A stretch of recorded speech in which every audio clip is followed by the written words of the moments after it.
365 morning, as it is each and every single morning. Well, not every single morning because we're not going to be here the next 2 mornings.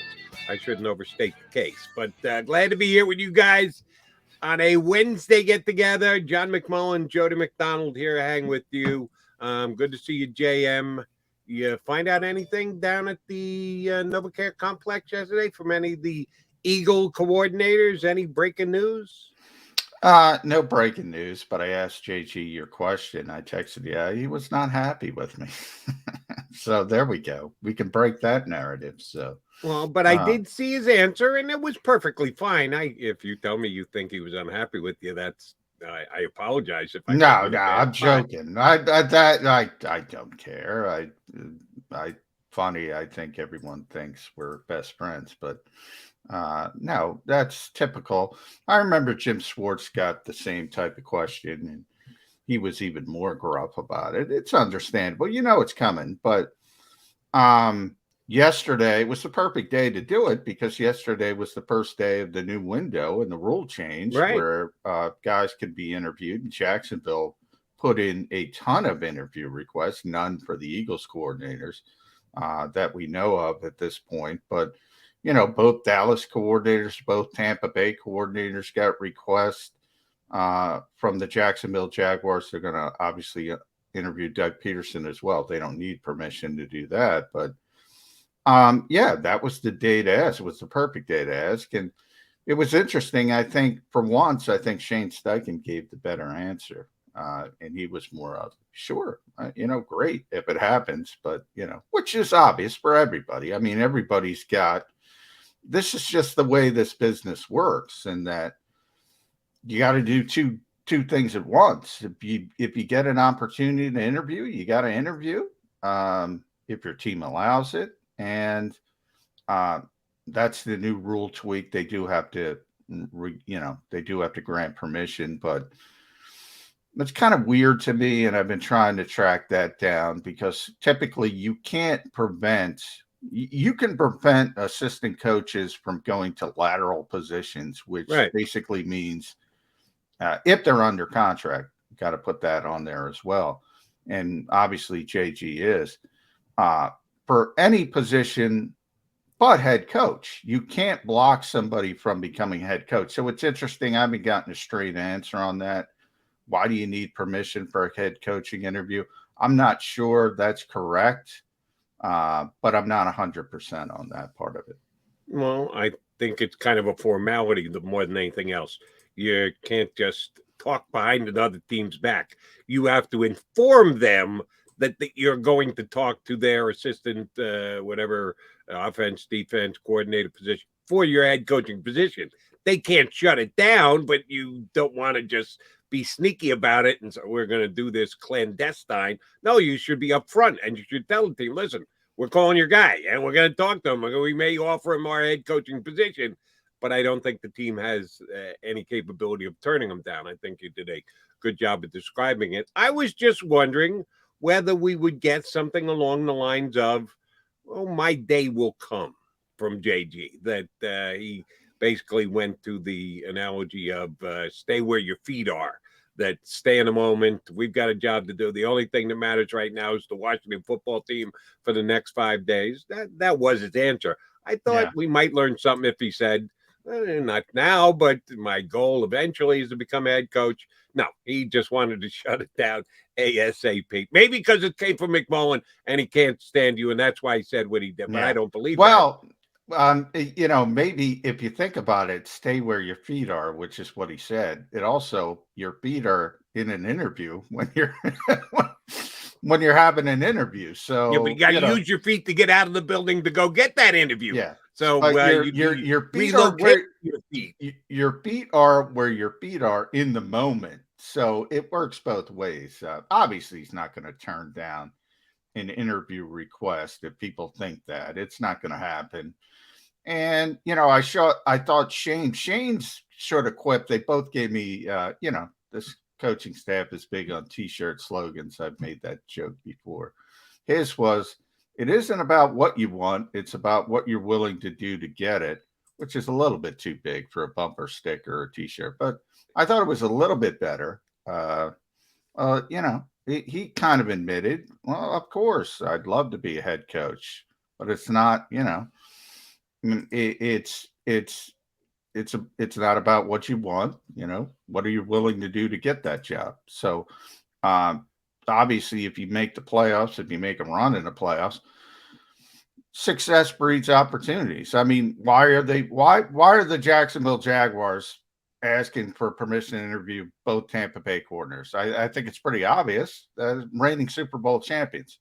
Right. Why are they asking to interview both Dallas coordinators? Pretty obvious. Darn good football team this season. Success breeds those types of opportunities. And those opportunities may just come for the Eagle coordinators. I don't think Shane Steichen's in the mix just yet, and we'll see if Jonathan Gannon is. But they were both fine with their answers yesterday. And I'm sorry if it got you in any kind of trouble there, buddy boy. You got big shoulders; you can suck it up and deal with it. I'm going to be just fine, Jody. Speaking of big shoulders, and I was on WIP last night, and somebody put it well. One of my callers, as a matter of fact, that I was just sitting here in my basement, and I have phone notifications for major sports stories on my phone, and I got a buzz, and I just wanted to see. It was like 3 or 4 o'clock in the afternoon, 2 or 3 o'clock, and no games were ongoing. Major COVID announcement or whatever. And my phone told me that we had lost a football icon yesterday in John Madden at the age of 85. And when I use the word icon, I'm not doing so flippantly. He may just be the most influential person in the National Football League in the last 25, 30, 35, 40 years. That's how much he has brought to the football dance. And yeah, I'm probably going to remember it, and mainly because I brought it up on the show last night, and the fact that our lives have changed with technology since the time that John Madden first became someone that we knew about in the National Football League. I was notified by my phone. I didn't see it on a breaking sports news. I didn't hear it from someone else within the industry. Hey, did you just hear? No, I got it on my phone, and that's what technology is about today. John Madden came before all of that stuff. Yet he continued to play while the world was changing and technology was changing us and football itself was changing. To go from a Hall of Fame coach to one of the all-time greatest, maybe the greatest broadcast of all time, to continue his relevance with lending his name to a video game that first came out in 1988 and is as relevant, as strong as it's ever been. That tells you the kind of influence John Madden had on the game of football. Yeah, I mean, there is arguably not a bigger name. You just ran it down. It's very weird to go from, as you mentioned, Hall of Fame coach, who, by the way, retired very young. If you think we talk about young head coaches today and act like it never happened before. Well, it happened before, and John Madden is probably, the number one example of that. I think people don't realize with coaches, again, it was only about a decade with the Raiders, but he's got the highest winning percentage in history for a coach with over 100 wins. So for guys who've been around that long. So you have that success as a coach, and then somehow he becomes bigger as an announcer than a coach.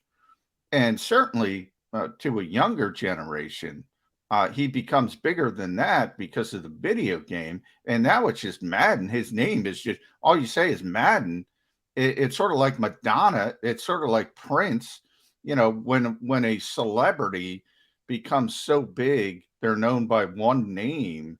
That became John Madden. So when you use the term icon, that's often overused in the world. It is not overused in this particular circumstance. And his career arc is pretty amazing. As I said, normally in this sport, we look at Bill Belichick as perhaps the greatest coach of all time. Doesn't get any bigger than that. That's people's thinking. Well, it did for John Madden. He was a Hall of Fame coach, and then he somehow got bigger and bigger and bigger for other things that all involve football, by the way. So, arguably one of the biggest names, not arguably, inarguably one of the biggest names in football history, arguably the biggest name in football history. And I'm pretty sure we did it earlier this year in our first year on Birds 365, the day that the Madden grades came out. Or maybe it was the day after, a day which after that. I don't like, but in this day, I know what you're saying, but go ahead. That so many current NFL players get their panties in a twist if they do not get the grade that they think they deserve on Madden. It's a friggin' video game. Don't worry about your tackles. Worry about your salary. Worry about your team. No, how can they grade me at this on the Madden because game? It means so much to them. It does. Because of that. It's almost unbelievable. Yeah, it really is. Man, I agree with you. And that's I'm 100% on it. I'm like, who cares? Fans get upset about it. Players get upset about it. And every year, I'm like, what does it matter? It doesn't. But that's what it means to them. And it kind of speaks to the power of what that game has become and the fact that his name is attached to it. And, locally, I think a lot of people don't know. Way back in 1958, the Eagles drafted John Madden. Yeah. So there's a history even locally. I mentioned the youth. He was 33 years old when he was named the Raiders head coach.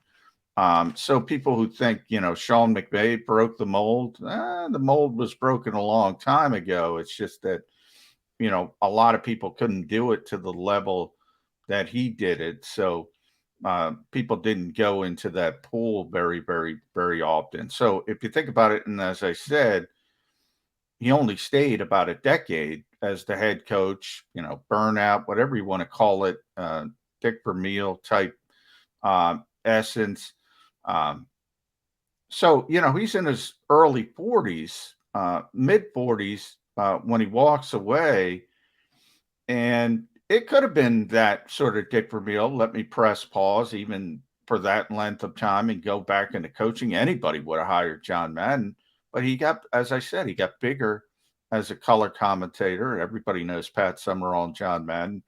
And as good as Tony Romo is today, nobody's ever going to be John Madden when it comes to being a color commentator in professional football. And then, as I said, he walks away from that, and people were kind of stunned and didn't know what to do. And he gets bigger, somehow gets bigger. It's pretty amazing. He is, and we have a word now again as as society marches on and things change. He was an influencer before we had influencers. No one ever knew what the word influencer meant. It is now something that everybody is dying to become because it's an easy way to get paid. Oh, John Madden did. He was one of the biggest influencers of all time when he was an announcer, and even after his announcing days said come and gone. And you're right about him being an Eagle. He was the 244th pick of the draft. Eagles took him in the 21st round. 21. We only got 7 rounds. They used to do 21 rounds. They're not winning less teams. But yeah, they kept drafting and drafting and drafting. Madden came into camp, got hurt, and his NFL career never quite took off as a player. As a coach, it did. As a broadcaster, it did. Yeah. As an influencer, it did. And never made it as a player, which is also something that I truly appreciate, because there are some guys who get gigs because they were players or because they were coaches. And after a period of time, you realize, this guy's really not very good. And I've said this before, and if it gets back to him and he gets annoyed, I'm doubting it gets back to him, Birds 365. But Joe Montana was one of the worst broadcasters I've ever seen. And it kept him around for about 4 or 5 years. And I would just listen to him every week and go, what is he talking about? He was the greatest quarterback of all time when they put him up there on a TV pedestal, and that gets you a gig because of it. And sometimes it takes a while for people to actually be able to come up and say, yeah, Joe, we know you're the greatest quarterback of all time, but you're not real good at what we're asking you to do, so we're not going to have you do it anymore. Madden took all that and took it to a new level, and he got the gig just because he was very good at what he did, not because he was a great NFL player, former NFL player. Never made the NFL. He would have made the Philadelphia Eagles if that were the case. All right, so And real quick, Jody, as a coach, 10 years exactly, a decade, he won 103 games. And remember, they only played 14 when he was a coach. So his record was 103, 32, and 7, 750 winning percentage. He had a 4-year span from 74 to 77. So he made 4 consecutive AFC championship games. A little bit of Andy Reid's. They only won Super Bowl 11. The Pittsburgh Steelers existed back then, said they lost to them twice in the AFC championship game. They also lost to Denver in the other one. But over that 4-year span, the Oakland Raiders at the time lost 9 games. 9 games over 4 years. Great coach, better color commentator, as amazing as that is.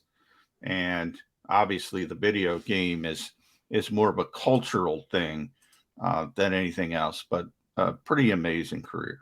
And the funny thing about his coaching career is probably the most memorable play that he was ever tending to was something that blew up in his team's face, the Immaculate Reception, which helped lift the Steelers to the Super Bowl. He was on the wrong end of that. People forget that because it becomes about Franco Harris and Terry Bradshaw and Frenchie Fuqua. But yeah, John Madden was the guy who had to jog off the field after that. I can't believe we lost that game that way. And we always talk about everybody forgets. You're right, Jody. Look how quick, people say, "Oh, he didn't win the big one. He only won the big one once." Look at how small the margin of error is from success, and obviously the Steelers and their legendary run, and what it could have been if you got a second one for the Oakland Raiders. That's how, and those teams were great. There were teams that in the 70s, because there was no free agency. So if you got a core group together, you had them forever. And that's why you have teams, the Miami Dolphins with the Bob Greasy, Don Shula, Miami Dolphins. They used to have that rivalry. Pittsburgh used to have a little bit of a rivalry with Houston, which people forget because Houston was sort of that second level.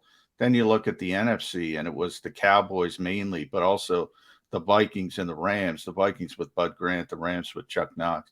Those teams were just unbelievable. Hall of Famers all over the place.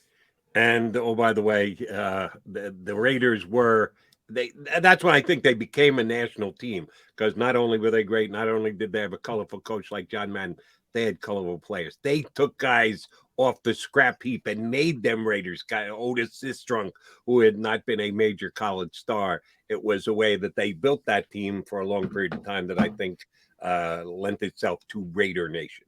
All right, we will get back into the Philadelphia Eagles because, the countdown is on to the showdown with the Washington football team on Sunday. Eagles can actually get a playoff spot if they win and get a little help from their friends. But first thing first, they got to win. They got to beat the Washington football team. How easy or tough a task will that be? We'll get a Washington perspective next. Chris Russell from the Redskins Radio Network is going to hop aboard with us here on Birds 365.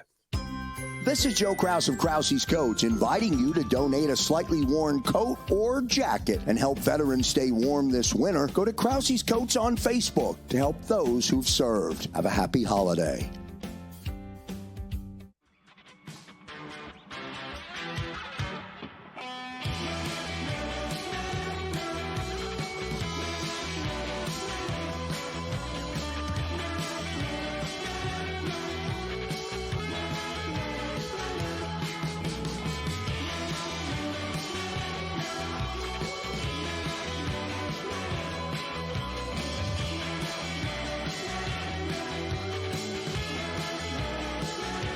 At Stateside Vodka, every new customer gets the world's best rocks glass, free. What's that? A rocks glass? You're telling me that bottle is cut in half? You could say that. Holy shit. And you're telling me I can get one of these glasses for free? That's right. One free rocks glass per customer with each first-time purchase of Stateside Vodka. So good, it just disappears. The city of Philadelphia sparkles during the Christmas holiday season with an array of colorful light displays and illuminated Christmas trees, donated or installed for free by the talented electricians of IBEW Local 98. To learn more about who we are, what we do, and career opportunities at IBEW Local 98, visit us at www.ibew98.org.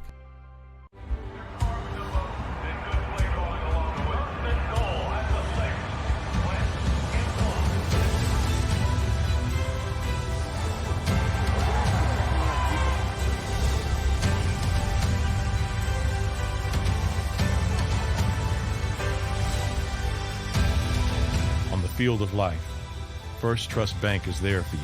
Champions on three. 1, 2, 3. Because Philadelphia dreams deserve a Philadelphia bank. As a hard-working American, you've never experienced how tough life can be until now. A catastrophic injury while working on the job. A personal injury from someone else's negligence. Turned away by other law firms in the region who didn't bother to learn your story. It's time to meet the Fritz & Bianculli Law Firm and managing partner Brian Fritz. Badly injured? Call the Fritz & Bianculli Law Firm. Find out why they say, "We got this." Go for the midnight dares. Go for the game. Go for the hits. Go for the fans. Go for the win. Go to Ocean Casino Resort. Book your trip at theoceanac.com.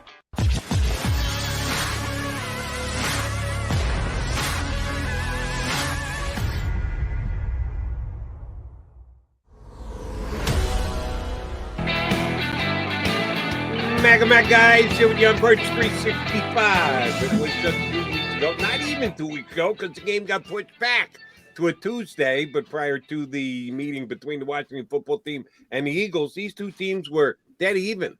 Winner was going to put themselves in a very good playoff position. The other one was going to take a step back. Follow that up with a beatdown by the Eagles and a loss to the Cowboys by the Washington football team. And, yeah, the powers have swung. The Redskins are clinging to a potential playoff spot, not happening. And the Eagles are in a very good playoff spot. Here to tell us what happened over the last 12 or 13 days, which includes the Eagles win on a Tuesday night here in Philadelphia, is a guy who covers the Skins day in and day out. He is the Redskin insider for 106.7 The Fan down in D.C., Chris Russell. Good morning, Jody. Good morning, John. How are you guys? Happy New Year. Happy New Year to you, Chris. Good to see you. Welcome back to the program. Thanks for having me. Yeah, absolutely. It's been it's been an odyssey. That's for sure. One thing, I know you guys have an interesting football team year in, year out to cover. At least you guys, like, Washington occasionally wins. Okay, occasionally backdoor magic carpet rides. One thing's for sure: there is never any shortage of controversy or tire fires around here. Yeah, I'm gonna try to avoid the Daniel Snyder. We could just talk off the field stuff forever, but exactly. Yeah, I do want to talk about this team because we did see him, and obviously we didn't see the Washington football team at full strength or anything close. Since then, they were able to get Taylor Heineke, Kyle Allen back. Didn't work out well in Dallas, to say the least. We've seen some infighting between two of their best players in Jonathan Allen, Deron Payne. Chris, you've been around this league. There's a point in every season where at least some teams say, all right, it's over. We're pulling the plug, human nature. Start thinking about golf trips, vacations. Have we reached that point with the Washington football team? Actually, for this Sunday, John, I don't think we're there yet because I think they have too much respect for Rivera and his coaching staff, specifically Rivera, to just roll over, quit, play dead, all of that stuff, even though they have a 3% chance of making the playoffs. Plus, as Jody kind of mentioned, it's a big game for the Eagles. And even though, FedEx Field will be 75-25 Eagles fans, which we've seen before, that's no big deal around here. I think Washington will be motivated, A, to try and derail Philadelphia season, B, going in at least, again, the small, minute chance that they could still make the playoffs with a bunch of things happening, 2 wins, 2 losses for the Birds, so on and so forth. But then on top of that, a home, whatever this means, regular season finale. But more importantly, when you get your ass kicked like they did last Sunday night, that's just human nature. I mean, I've been covering this organization for so long, as many times as we've kicked them to the curb and and all the things that have gone on here. One thing they're generally good at, and this goes for, Jay Gruden and Rivera. Well, Rivera really hasn't gotten his clock cleaned like he did last Sunday, but certainly Gruden had many of those days. Mike Shanahan had a few of those days, so on and so forth. One thing they've been generally good at is you get your teeth kicked in, they come back fighting and clawing and scratching the next week. I don't know if they win. I doubt they win. They're not the better team, obviously, even with some of these guys back. But I would be shocked if they just roll over and play dead on Sunday. Chris, no, the Eagles got the better of them here in Philadelphia 12 days ago, whatever it was. But I actually tipped my cat to Garrett Gilbert. We watched the Giants try and put forth a quarterback effort this past weekend. It was embarrassingly bad. I didn't think Gilbert was that. He hung tough in the pocket. He actually made some nice throws. Don't know if he factors into the Washington football team's future at all, but Taylor Heineke, we know, is going to get the start this week. Could we see Gilbert in the game? Because I didn't think he played all that badly against the Birds. I'm with you. He didn't. He played actually admirably well for a guy who had gotten to the facility on the previous Friday morning, and then obviously the game gets banged or moved that afternoon, which buys him a couple of days, and then he plays on Tuesday night. And part of the reason why they brought him in, as you guys probably remember, is, he was with Carolina with Ron and this coaching staff, so he knew the system. And even though he had not been in the system for a couple of years, it's kind of like, okay, at least if you have a basic, fundamental, rudimentary understanding of some of the terminology, and it's a much easier system to learn than, say, like Jay Gruden's offensive system, which Sean McVay uses out in Los Angeles, and so on and so forth, which is much more wordier and complex. That being said, I don't think we see Garrett Gilbert this Sunday because, as you mentioned, Heineke got cleared after the Philadelphia loss last Tuesday, and in advance of the Dallas Sunday night disaster, so did Kyle Allen. Who we'll see start is still, I think, a matter of what you believe. Like Ron said on Monday and on Tuesday, we think we'll go with, Heineke for now, maybe, possibly, but you'll see Kyle Allen. So I would expect to see both if I'm the Eagles, quite honestly. I think Taylor Heineke will start. Here's a little nugget for you that I was thinking about yesterday.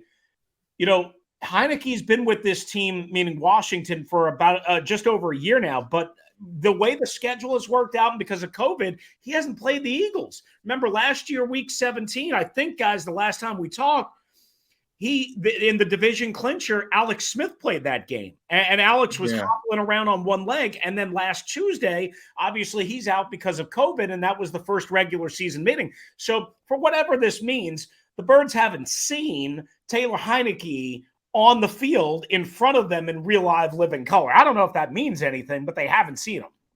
Yeah, it was interesting because you brought up Ron and he mentioned you're probably going to see both quarterbacks, which is interesting. Obviously, Taylor didn't play well in Dallas. Kyle Allen has the history dating back to Carolina with Ron. How much is there a difference between these two quarterbacks? Obviously, Taylor won the job, but I think a lot of people, when they saw Ryan Fitzpatrick go down, thought maybe it would be Kyle Allen. So what did Taylor do to sort of differentiate himself? It's a great question, John, because I honestly, I was at just about every training camp practice and preseason game and all that stuff. Nobody saw anything great from Taylor Heineke. As a matter of fact, the big controversy around here was, hey, why is this guy so bad in practice? And they kept saying, well, he's bad because we're trying to rein him in. We're trying to keep him in the pocket instead of letting him do what he does. And that's, we heard that with Jalen Hurts in practice, by the way. Yeah. But that's been this constant tug and pull all year is, okay, we know he's better off script. We know he's better kind of moving around and pulling a magic. I compare him in some ways to Doug Flutie. If you guys remember how Doug Flutie used to be, but Parcells and Belichick were the only ones to really be able to keep Flutie in the pocket. Once you kept him in the pocket, he would really struggle. I'm not saying Heineke is exactly that way. Heineke, I think, is better in the pocket. But the point being is he's not a great just like, hey, put you on your landmark, 5-step drop, 7-step drop. You guys saw the interception on the first play of the game the other night, Sunday night, that Trayvon Diggs had. And Terry McLaurin's targeted. Terry McLaurin was open. Like he has Terry McLaurin. Can't get it to him. From the pocket. Now he's getting hit. I understand that. But the point being is Taylor Heineke is this weird mishmash. I call him a high wire act, right? Like sometimes he's really good on the move and sometimes he's really good scrambling around and making plays and extending plays, sort of the things that Jalen Hurts can do. But Jalen Hurts is much better, at least in my opinion, even though he's still inconsistent himself. But sometimes Taylor struggles in that area too. And again, sometimes in the pocket, guys, he's really good. And a lot of times he struggles. He's just all over the place. Again, you just never know what you're going to get snap to snap in terms of accuracy, decision-making, timing, rhythm, ball accuracy, all of that stuff. And it's all just this mishmash. And that's the thing. Like people say, he doesn't have a great arm. And he doesn't. He has an adequate arm. He's fine. But when you don't have a great arm and you don't have great timing and you don't have great anticipation, it makes it really, really hard to pass the ball consistently, accurately, even over the middle, never mind on the outside of the numbers and on that, and on the sidelines, which they sometimes try and do. Chris, less than 2 weeks ago, they pushed back the scheduled Washington-Philadelphia game because the Red Washington football team had over 20 guys in COVID protocols. Right. Am I right that they're down to just 1 or 2 guys on the list as of right now? Or as of right now, the Eagles have more guys in COVID protocol than the Redskins. They haven't had any other flare-ups. At least in this game, Washington's going to put their best roster forward because they have done what they've needed to do to get their guys back, correct? Yeah, as of now, Wednesday morning. I mean, obviously we haven't gotten testing, today and the rest of the week, so we'll have to obviously monitor that like every team does. And I don't know with these new rules. I mean, they're changing rules every day. I mean, who the hell knows, what's going to happen? I mean, what we think we knew yesterday, we don't know today, whatever the case might be. But as of right now, they got Brandon Sheriff back. He missed the last 2 games, including the Philadelphia game. They got Cole Holcomb back, who's really important for them because they're already suspect at linebacker. They need him, even though he's not great. He's just, he's more adequate than the rest of the guys. I don't know what the right way to say that is. So, yeah, they've got most of their guys back. Now, listen, they still have a ton of injuries. Landon Collins, who obviously was a big impact early in that game last Tuesday night in Philly, got hurt in that game. He's been put on IR. He's done for the season. They've got William Jackson III, who, again, was hurt in that game last Tuesday night in Philadelphia. He missed last Sunday. He's not on IR right now. We'll see what happens with that. But the bottom line is they have so many guys, as every team does, that they were counting on to play legitimately big, significant roles that have just not been able to contribute this year because of injury, starting with Ryan Fitzpatrick. I mean, we talked obviously about the quarterback situation and what you might see this Sunday. Ryan Fitzpatrick going out, your starting quarterback who's never been injured in his NFL career outside of a minor little bump and bruise in 12 years or whatever it is. He goes out 11 minutes into the season and he's done. And I mean, you've spent, $10 million on him, gone, never to return. Curtis Samuel, you spent a bunch of money on him, never been hurt before. Ron knows him. He's hurt all offseason. Oh, he'll be fine. He'll be fine. Gets hurt. Still not a couple bad. Days before the season, and you've seen him for a game and a half, So, I mean, listen, I know everybody's got injuries, not using it as an excuse. It is a reason why they are on life support at 6 and 9. Yeah, not an excuse, an explanation. That's what I always use, Chris. But what you bring up, they've changed the COVID protocols again yesterday to make it easier. And it seems pretty evident to me that they're gearing up for the playoffs and they want everybody on the field for the playoffs as much as possible. Now, for teams like the Washington football team and New Orleans specifically, who were fighting for that last playoff spot, that kind of doesn't matter. They had 20 people on the list go out and play. Goodfellas reference, if you guys know that film, it's blank you, go play.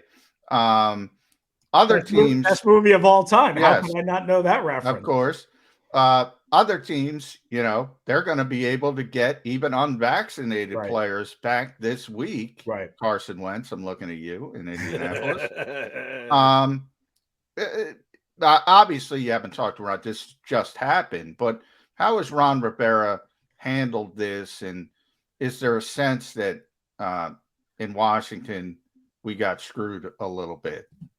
Well, I think in Washington, they were obviously thankful that the game against Philadelphia was extended a little bit so that they had a chance to get the Montez Sweat and the Jonathan Allens back and so on and so forth. Even though it ultimately turned out to be a loss, they took their crack, and they didn't have either of the top quarterbacks, as we discussed. They took their crack and they lost, and then they had to deal with the repercussions, which was a really short week going into last Sunday night at Dallas, long travel, all that stuff. So I don't think they should feel like they got screwed. Now, the one unresolved question that at least I have, I don't know.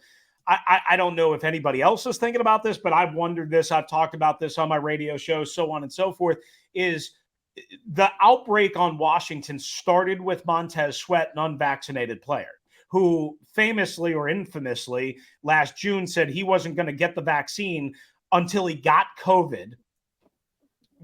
And that's how he was going to treat it, which can tell you a lot of things. I'll just leave it at that. But the question is whether that started the outbreak. We don't know because the NFL and the team obviously won't reveal the genetic testing and all that stuff. That's the only way that I could see, like in Ron Rivera's mind, saying, gosh, we had a 4-game winning streak going into a period of 5 division games, starting with the Cowboys at home, the game before the game up in Philly. We lost that, but we had a chance still with 4 division games, still in the 7th spot to control our own destiny, so on and so forth, and we caught an unlucky break. Now, again, whether that unlucky break was caused by someone that didn't do what he wanted them to do, and that's the one thing that I'll just circle this back. Ron has been very, very, very, very outspoken as a recovering cancer patient, and I've supported him completely, and I think most people have and understood. He has been very outspoken about players not getting vaccinated. He has been critical. He has. But quick, let me jump in, Chris, because when I got to talk to Ron on the conference call before the first game, I asked him the question. I said, at the time it was 22 or whatever. Right. I said, how many of these players are asymptomatic vaccinated? He said the vast majority of those players were asymptomatic. They were healthy. They were frustrated. They were complaining. They said, I feel fine. I'm ready to play. They were. They were. But you know who wasn't? Like Taylor Heineke wasn't. Yeah. Heineke goes down that Thursday afternoon before the rescheduled game against the Eagles, which was supposed to be on Sunday, that moves to Tuesday. But he said, look, I tested positive. I get put on the list Friday morning. I felt fine the first day or two. Then I felt like crap, So, I mean, symptoms go all over the place, right? Even with this new policy, guys, I don't know if you caught this, is like, well, the way the wording was not that they have to be asymptomatic, but they have to be improving in terms of symptoms. So I guess that means basically like, like if they're not testing a 102-degree fever, if they're testing like a 98-degree fever or whatever, and maybe they have a sniffle, maybe they'll be allowed to play. I don't know. Here's the bottom line that I'll just say this real quick.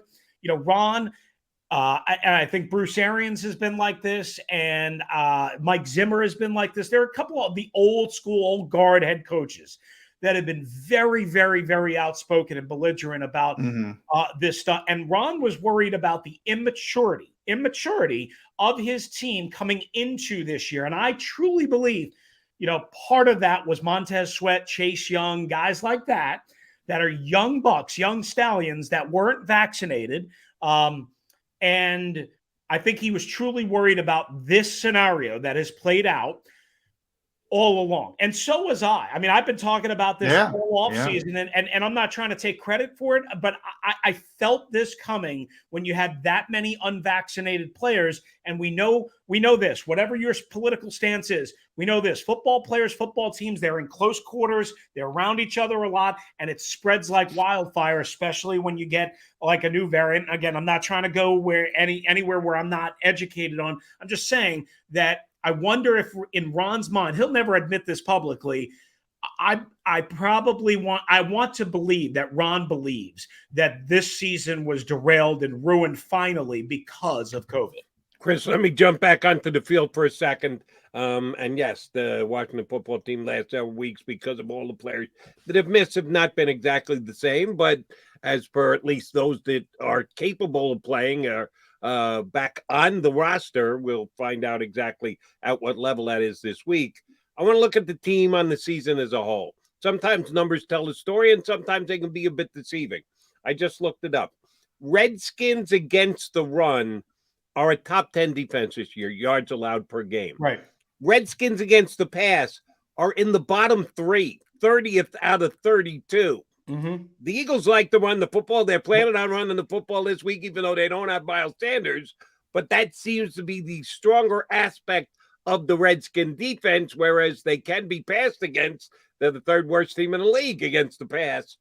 Are the numbers indicative of the way the defense has played all year? For the most part, yes, Jody, because there, especially in the first 6 games of the year, there was constant communication breakdowns, a lot of new secondary members. I mentioned William Jackson III, Bobby McCain was brought over from Miami, so on and so forth. So there was a lot of communication issues. They were getting beat for big, explosive plays.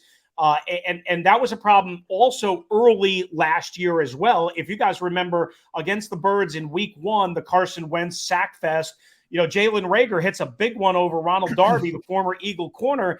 And that was a problem all year, or I should say more early last year. And same thing for this year. It got better towards the middle part of the season, obviously during the 4-game winning streak that they had. Now it's kind of sort of back again as injuries have piled up, COVID, so on and so forth.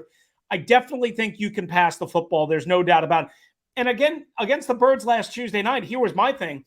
Like, it's one thing to give up 200 rushing yards or 175 rushing yards to Philadelphia. That's going to happen. It's happening to everybody, right? What you can't do is allow almost 300 passing yards for Jalen Hurts. Even if it wasn't bombs away, it was 20, 25, 30 yards to Dallas Goedert, to the screen, to set up the Greg Ward touchdown on 3rd and 6, so on. I mean, that's what you can't do. So if Philadelphia can do both, which they did last Tuesday night, Philadelphia is going to rock and roll and win this game. That being said, if there is a strength right now to this Washington defense, it has been their run defense most of the year outside of that Philadelphia game. It was a weakness last year. I think they overcorrected it this year. And for the most part, they've stabilized it. But can they be creased even without Miles Sanders? Sure. If they miss tackles, if they're running all over the place, if they're flopping around like fish, absolutely, you can crease them. So, Chris, how is Ron and Jonathan Allen and Daron Payne, how have they handled what went on against Dallas in such a public setting? Yeah, they dismissed it and brushed it under the rug, John. Ron, as of Monday, when we last, had a chance to talk to him, said he hadn't even seen the video of the fight yet. Now, I mean, look, late night game, long travel back, so on and so forth. Maybe he did, maybe he didn't. Ron doesn't like want to add fuel to the fire. Okay. Yeah.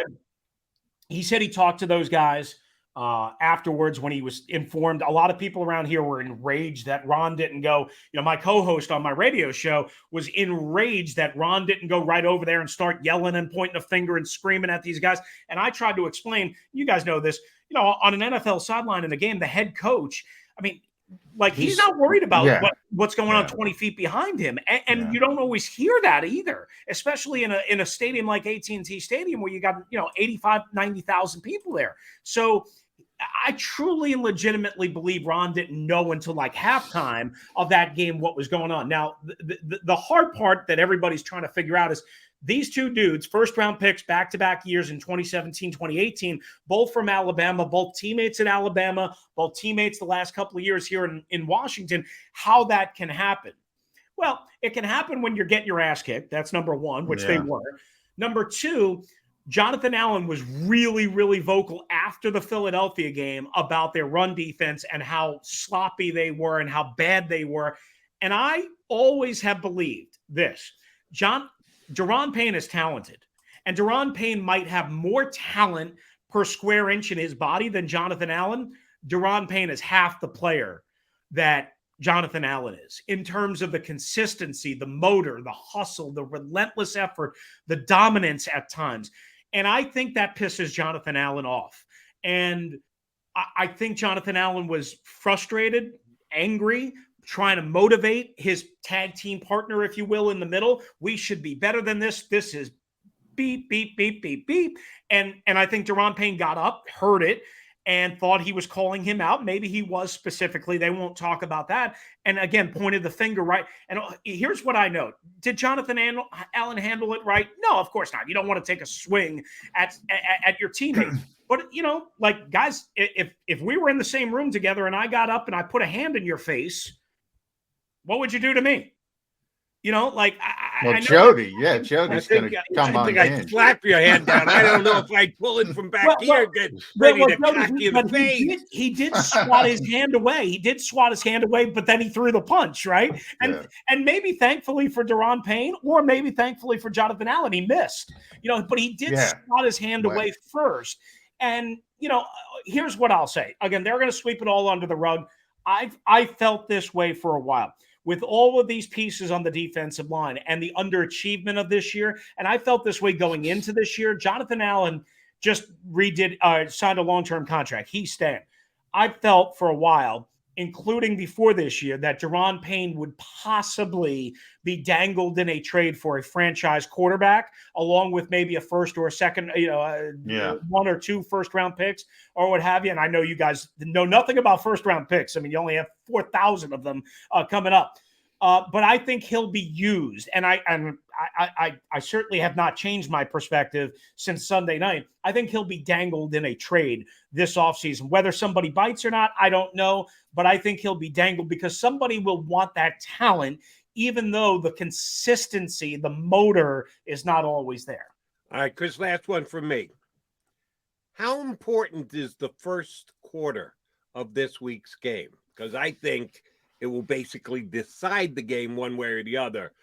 You on board with that, or do you think this is going to be a 60-minute game that's decided in the fourth quarter? I think it'll be more than a first quarter game, Jody, and maybe I'm just going recency biased. I expect Washington to come out, obviously, again, a little hellfire just from getting their asses kicked last Sunday night, but I'll just take you back to the game in Philadelphia a week and a half ago, right? I mean, Washington dominated that first quarter, up 10-0, could have been up 14-0, 2 turnovers. Philadelphia is horrible, as you guys have probably seen them in a while, and then it just completely flips. And even though Washington did sort of hang in that game, and get back into it late, midway through the fourth quarter or whatever the situation was before the, I guess it was after the, it was before the Ward touchdown.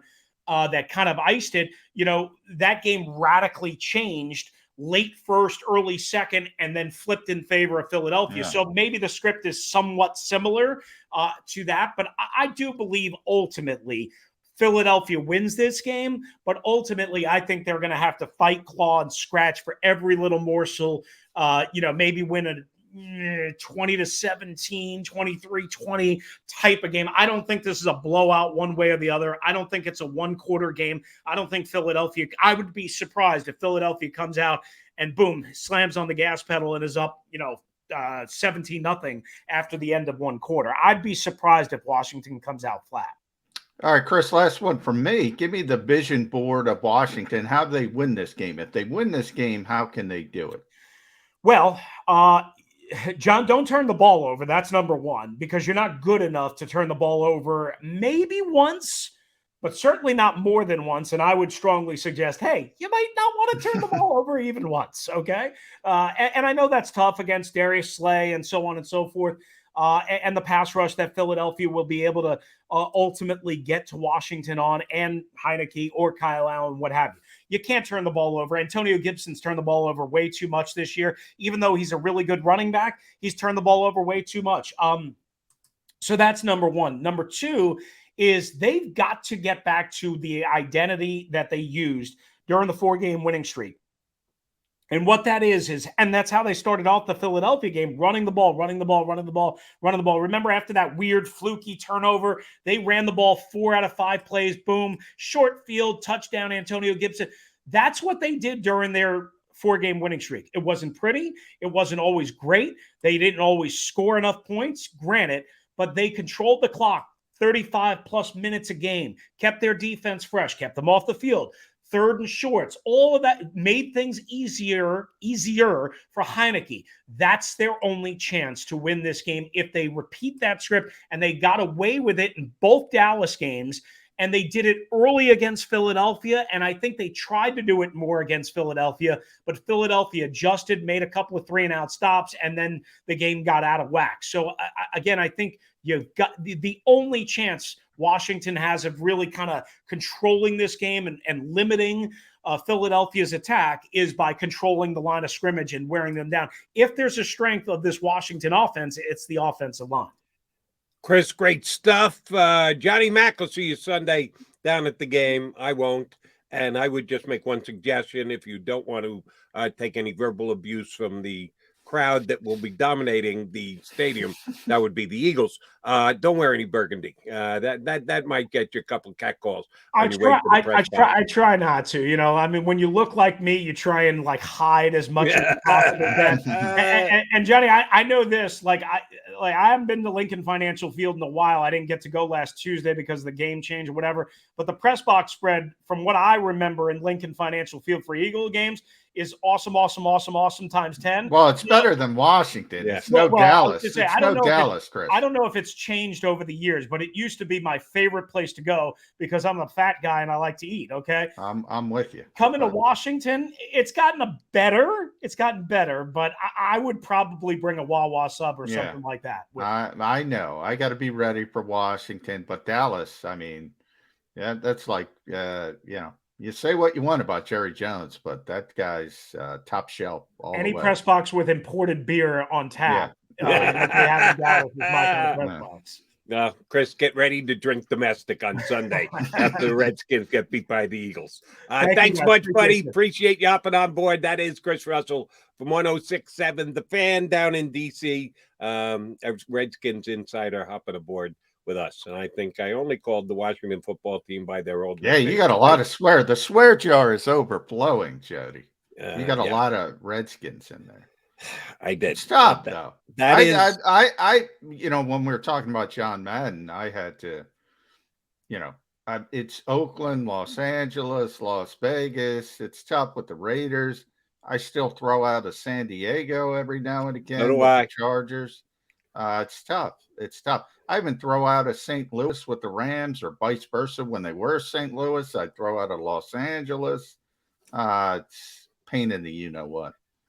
My favorite story along those lines was it took me the entire time they were in Los Angeles to call the Raiders the LA Raiders. I finally got it where I never said Oakland anymore. And what they do, they moved back to Oakland. No sooner did I get to call them Los Angeles every single time, they went back to being the Oakland Raiders. So, yes, apologies for the shortcomings, but nobody really gets all that hurt. All right, we'll come back. Couple of things I want to run by John in this matchup. About, let's say 25 minutes from now, we will be joined by Rob Maaddi, our buddy from the Associated Press. Get his take on Eagles and the Washington football team and a bunch of things. Let him comment on the passing of John Madden as well. We still got lots of time right here on Birds 365. This is Joe Krause of Krause's Coats, inviting you to donate a slightly worn coat or jacket and help veterans stay warm this winter. Go to Krause's Coats on Facebook to help those who've served. Have a happy holiday.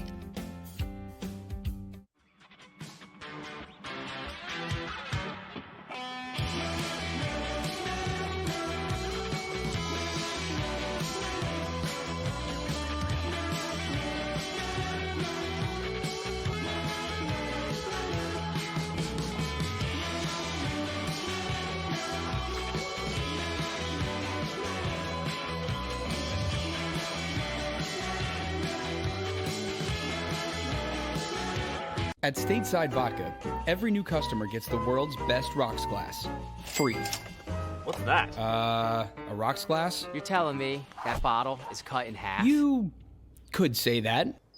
Holy shit. And you're telling me I can get one of these glasses for free? That's right. One free rocks glass per customer with each first-time purchase of Stateside Vodka. So good, it just disappears. The city of Philadelphia sparkles during the Christmas holiday season with an array of colorful light displays and illuminated Christmas trees, donated or installed for free by the talented electricians of IBEW Local 98. To learn more about who we are, what we do, and career opportunities at IBEW Local 98, visit us at www.ibew98.org.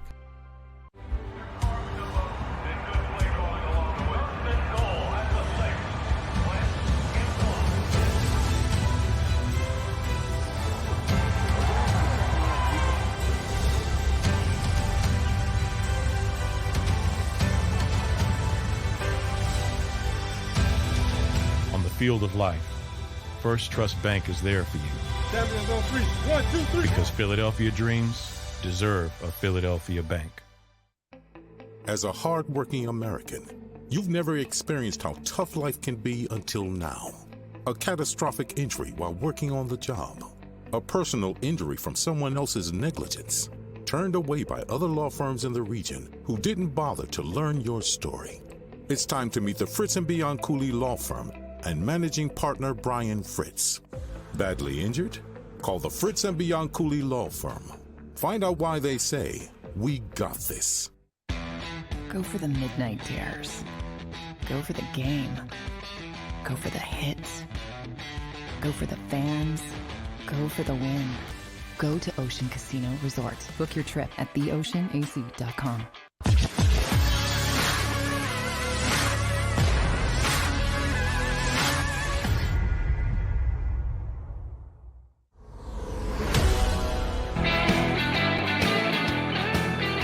Got John McMullen and Jody McDonald, your Mac Birds 365 guys here on a walkthrough Wednesday. That's what John's going to have to go down and cover a little later on today. No, we don't go down. We're not allowed in. New COVID on the walkthrough rules. Days, they 86'd you guys? That's why I'm here, because we no longer have testing on Wednesdays because there's a walkthrough. So they kicked our testing to Thursday because of those walkthroughs.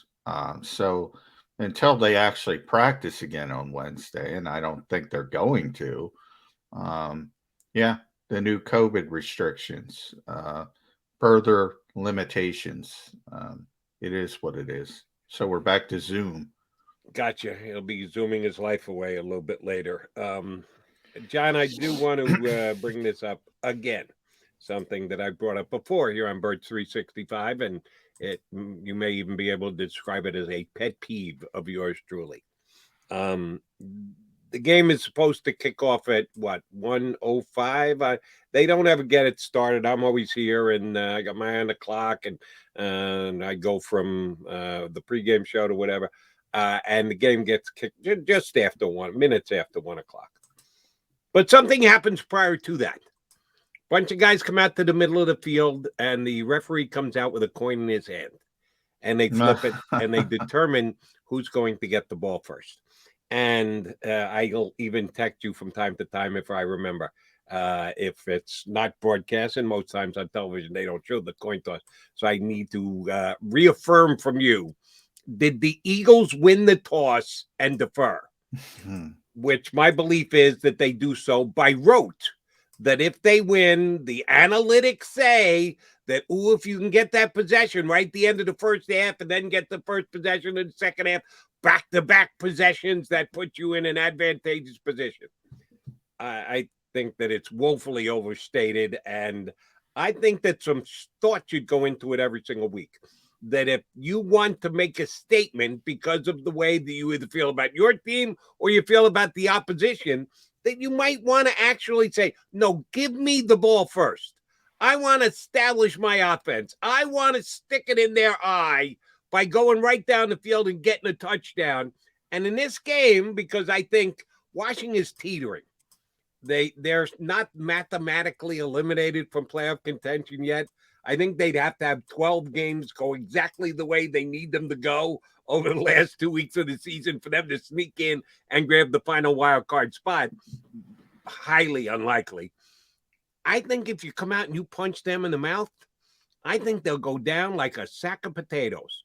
I think they're waiting to fall apart.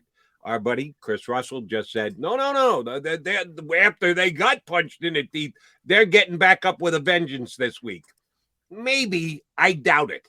I want to see the Eagles take them out and take them out fast, which means I may actually think about taking the football on Sunday. What are the percentage chances that the Eagles win the coin toss, which makes it 50-50 to begin with, and then once they win, they say, yeah, give us the football? 0. Yeah, you and I are on the same page here. A little bit different. I would not take the football. I take the football in very strict circumstances early in the season. If you're playing Kansas City, if you're playing Tampa Bay, if you're playing even the Los Angeles Chargers, I would entertain it, because they're explosive teams and I want to shorten the game, especially the way I play. And the best way you can do that is to take the football, go on an 8-minute drive to start the game. And when you're on an 8-minute drive, Patrick Mahomes isn't on the field. That's my shift in philosophy. I do agree, and, as people tend to do, copy Bill Belichick. It was his, I'm not going to say he came up with it. It's not brilliant, but he was the first one who verbalized what you want to do. You want to score at the end of the first half and get the football in the second half. And when you do that, if you're able to sandwich the half with scores, you win an astronomical amount of the time. So I like that. I like getting the ball. I prefer to get the ball in the third quarter. So I get why coaches do it, but there's too much. I'm just doing that. And we asked Nick Sirianni that question. Ed Kratz and we asked him that question. And he said, no, I prefer the defer. So there is no open thought. Now, maybe it changes. Everything can change. But he said what he said, and they've done it the entire year. When they win the toss, they defer.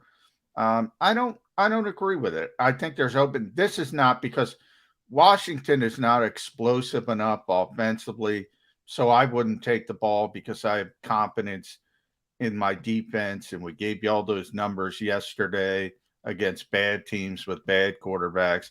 Okay, you can criticize them all you want for the Bradys and the Mahomes and the Herberts.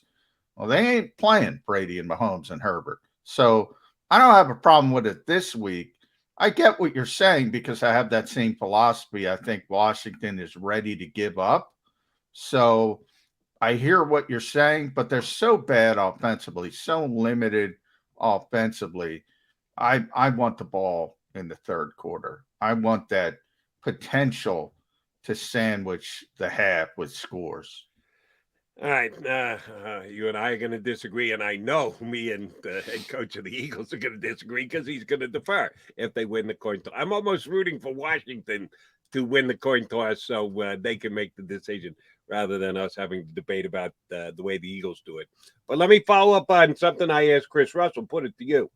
I did. I looked the numbers up right before Chris came on the air with us, that the Redskins, the Washington football team against the run, is top 10 in the league. They're actually slightly ahead of the Eagles. I think they're 8th and the Eagles are 9th in yards per game given up on the run. Against the pass, they're 30th out of 32 teams in the National Football League. The numbers are not close. They give up like 100 yards on the ground, 103, 104. And against the pass, over 200 yards per every single game. That's indicative of you should be thinking about trying to throw the football against the Washington football team.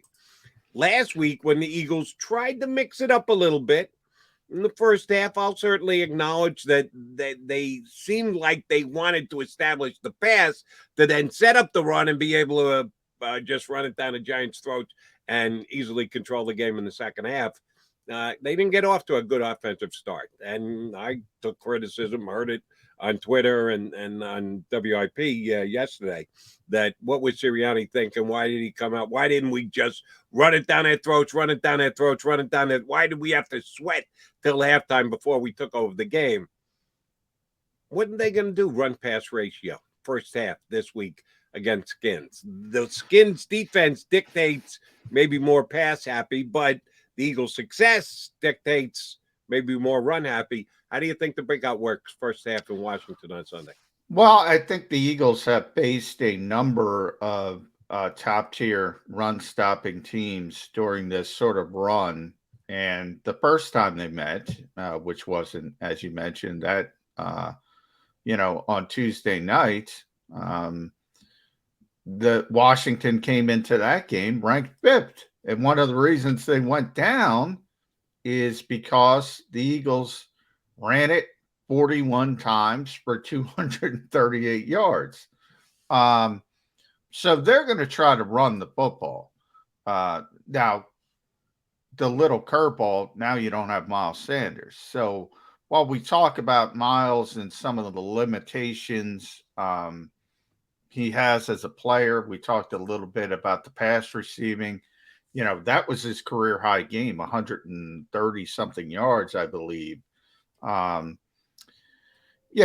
a big loss. And we're going to talk to Nick Sirianni, I think right around noon today, and we'll get a further update on Jordan Howard, I imagine, who has a stinger. All of a sudden, if you don't have Jordan Howard and Miles Sanders, look, Boston Scott is capable.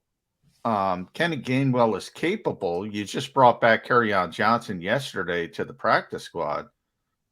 You're taking a hit, so maybe you have to throw it a little bit more. But look, they're a run-first team now, and they've realized the strength of their team is the offensive line.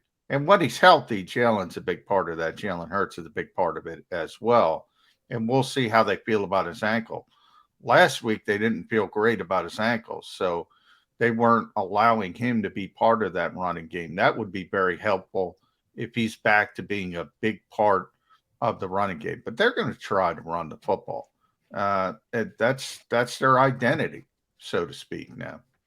All right, then I'm guaranteeing that whether they get the ball first because Washington wins the coin toss and defers, or if the head coach of the Eagles shocks us and decides to take the football to start the game, I'm with you. I think they're going to be very run reliant, that we're not going to see the same game plan that we saw last week against the Giants. All right, another pet peeve of mine. I got all sorts of pet peeves today. The deferring to start the game. And our good friends at Pro Football Focus. And we haven't had our guy on in I don't think once all season. We had him on preseason. We haven't had our Pro Football Focus guy on as a guest. Maybe we need to get him on again. Maybe we shouldn't, because I'll just question him up and down. I forget which website it does, but they recap the grades that the Eagles get individually and rank them. It might be Inside the Eagles. I'm not sure. They put up the grades for the players on the defensive side of the ball this past week. And I was shocked by the rankings. Where the hell did I add it? I had it here on my sheet. The top-ranked player was Josh Sweat. I thought Josh Sweat played great last week, and he was their number one ranked player. But other guys, the 8th best player on defense was Jared Maiden. Oh, yeah. I thought TJ was first. Was Sweat above TJ? No, Sweat was the number one ranking guy. And, oh, by the way, he's the only guy in the top 10 ranked from the defensive line. Jared Maiden was 8th. Andre Sacheret was 9th. Marcus Epps was 10th. No ranking for Fletcher Cox. He's below Marcus Epps. No ranking for Javion Hargrave. He's behind Marcus Epps. I thought Milt Williams played real well and should have gotten a good grade in that game. He's behind Marcus Epps. How do you watch that game? And the only Eagle defensive lineman they have ranked in their top 10 Eagle defenders on Sunday is Josh Sweat. And I like the Sweat ranking because I thought he played real well. But they got all linebackers and safety guys and backup guys. I know they don't do it per snap. It's just how you played in the snap you got. So I understand their way of doing it. But how do you not give Fletcher Cox and Javon Hargrave good grades coming out of that game? Well, a couple things, and I always say about Pro Football Focus. I mean, it's not worth much unless you add the context to it. And I think they do a very good job. So because I see this all over the place, and I'm not blaming you, Jody, but sites will take the information, they'll rank players, for instance, and they'll say, okay, so-and-so is the highest ranked player on offense, so-and-so is the highest ranked player on defense. I'll just give you a quick example. I'll pull up some of the grades. The highest ranked player in football is Trent Williams. Bob Groats, if you're listening, the left tackle of the San Francisco 49ers that you don't think can play. And it's a 100-point system because that's how NFL teams generally grade their players. And Trent Williams is at 98.3.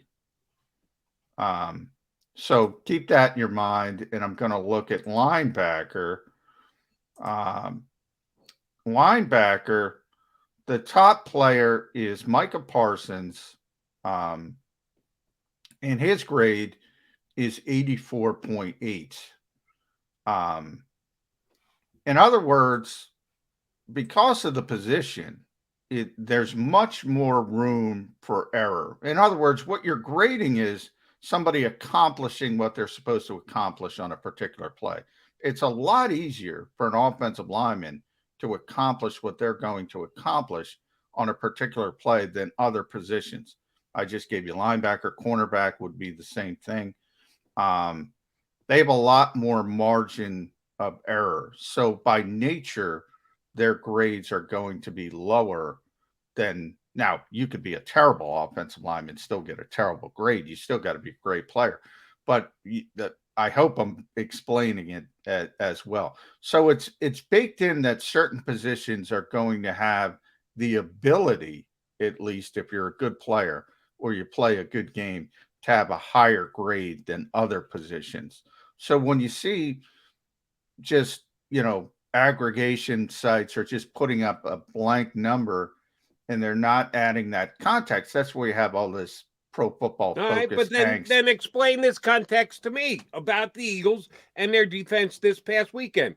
Josh Sweat, the number 1 ranked player, number 2 on defense, number 2 DJ Edwards, number 3 Rodney McLean, number 4 Darius Slay, number 5 Josiah Scott, number 6 Josiah Anthony Harris, number 7 Avonte Maddox, number 8 Jared Maiden, number 9 Andre Sacheret, and number 10 Marcus Epps. How do you not have one of their defensive linemen not named Josh Sweat in your top 10 of the rankings? Well, I was getting to that point. Then I was like, look at that list, and what is it heavy on? Secondary. Who was the quarterback of the New York Giants? That would be Jake Fromm. It was the easiest week the secondary is going to have. And again, part of the reason why Jake Fromm stunk was the fact that the Eagles got pressure up the middle on almost every single play. Somebody was in his face. Certainly everybody should have had a good grade, basically. I agree with you. But on this particular week, it was going to be easier for the secondary for obvious reasons. There's your context. There's your why would guys in the secondary get great grades? They couldn't even get the ball out of his hands because of the defensive line pressure. And you're getting accomplished what you're getting accomplished, but that's why a lot of these things are the coaches know that. Jonathan Gannon got asked that yesterday by somebody. I think it was Marcus Hayes, our buddy Marcus Hayes. How do you evaluate? Everybody looks great. You're a top 10 defense, but when you're playing quarterbacks like this, essentially, how do you evaluate? Well, they take that into account. They know who the opposition is. But, if you're just grading somebody in a particular game, well, you might know Andre Satcher is playing well because Jake Fromm's the quarterback, and you're not going to have confidence, but you're also not going to be able to say, well, Andre Satcher didn't play well in this game. But you know why? And other people, if you just put that number out there and say, well, Andre Satcher is playing pretty well, then you have small sample size. Look, I always say Pro Football Focus is great if you know what you're looking at. If you don't know what you're looking at, yeah, it's going to be hinky, and that's why people have many issues with it. But it's, you're not going to spend 4 hours on Twitter explaining 7,000 levels of context to a particular grade on a game. It's just not possible. Well, maybe you take it for what it is. Andre Satcher played well. Marcus Epps played well. Everybody. Josiah Scott doesn't even play typically. Played well because Jake Fromm was the quarterback of the other team more than anything else. I think I know a little about football. Not everything, but a little about football, and understand the context of football and the context of what Pro Football Focus is attempting to do. They're just wrong here. They're wrong. I watched the game. I could give out my grades, and there's no way I'm leaving Fletcher Cox and Javon Hargrave. But they're grading.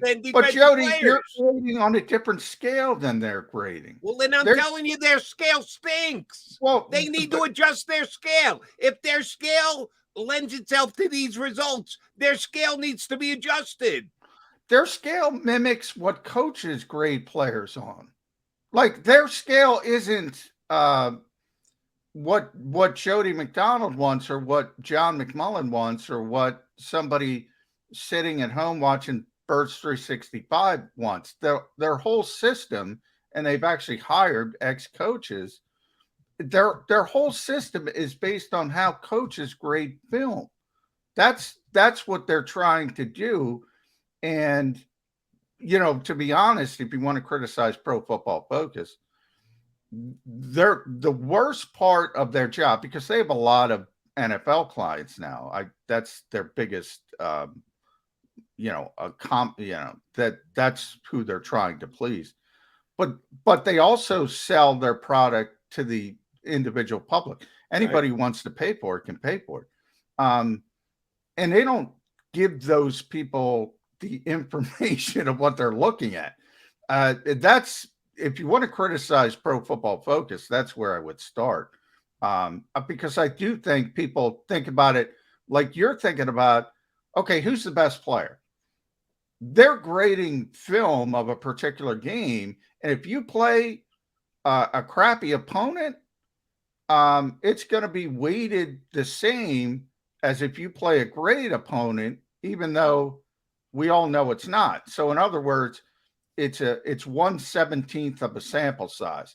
And when you play Kansas City as a defender, you get the same weight as when you play the New York Giants and Jake Fromm.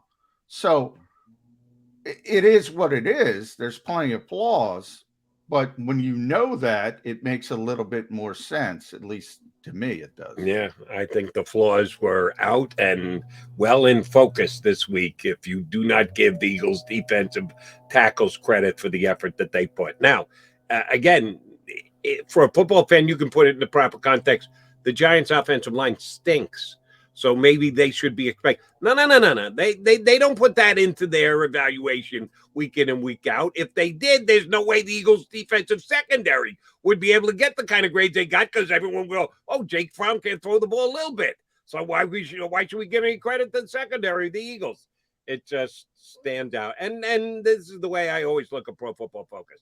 Some weeks I align perfectly with the way they evaluated and graded out and broke down film. And sometimes I say, who the hell looked at that tape? Because that's not the way I remember it. And I watched. Well, when you look at it, so I'm pulling up Javon, for instance. I mean, the best pass rushing interior defensive lineman, Aaron Donald, number 1, which is pretty obvious. Javon Hargrave, number 2. Yeah. So that means somehow, some way, he had a lousy game this past week. No, I'm saying they have him as the second graded pass rushing interior defensive lineman. I think Eagles fans would agree with that. So it comes down to, if they're so bad, why do they get so many things right? If you look at their grades, as I say often about Pro Football Focus, they're right an awful lot. When you look at their grades, if you're playing well, you're going to have a high Pro Football Focus grade. If you're playing poorly, you're going to have a low Pro Football Focus grade. I won't argue that with you, but I will argue that their grades this week were completely out of whack. You want to take big picture look over the course of a season. I agree with you. I think they get the things right most of the time, but they did not this past weekend. All right, we'll put Pro Football Focus aside. We need the Maaddi focus. Our buddy Rob Maaddi from the Associated Press is going to hop aboard next here on Birds 365. This is Joe Krause of Krause's Coats, inviting you to donate a slightly worn coat or jacket and help veterans stay warm this winter. Go to Krause's Coats on Facebook to help those who've served. Have a happy holiday.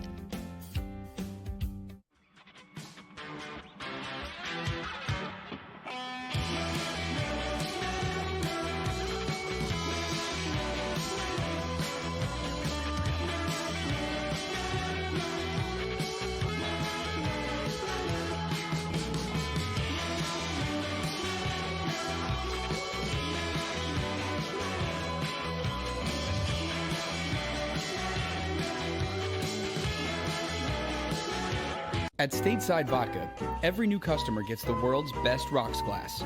Free.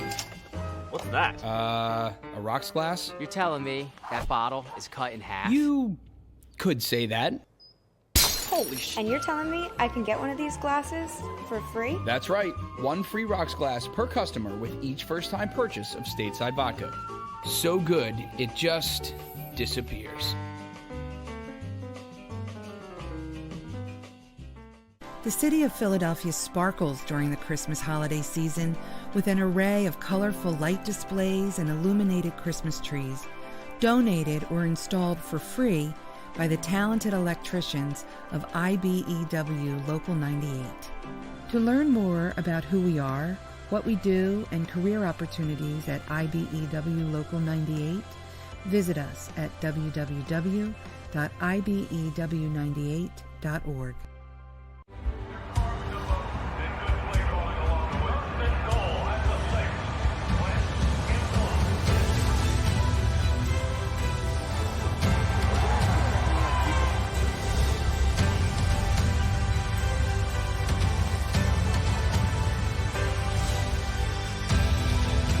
Field of life, First Trust Bank is there for you. Champions on three. 1, 2, 3. Because Philadelphia dreams deserve a Philadelphia bank. As a hardworking American, you've never experienced how tough life can be until now. A catastrophic injury while working on the job. A personal injury from someone else's negligence. Turned away by other law firms in the region who didn't bother to learn your story. It's time to meet the Fritz & Bianculli Law Firm and managing partner Brian Fritz. Badly injured? Call the Fritz & Bianculli Law Firm. Find out why they say, we got this. Go for the midnight dares. Go for the game. Go for the hits. Go for the fans. Go for the win. Go to Ocean Casino Resort. Book your trip at theoceanac.com.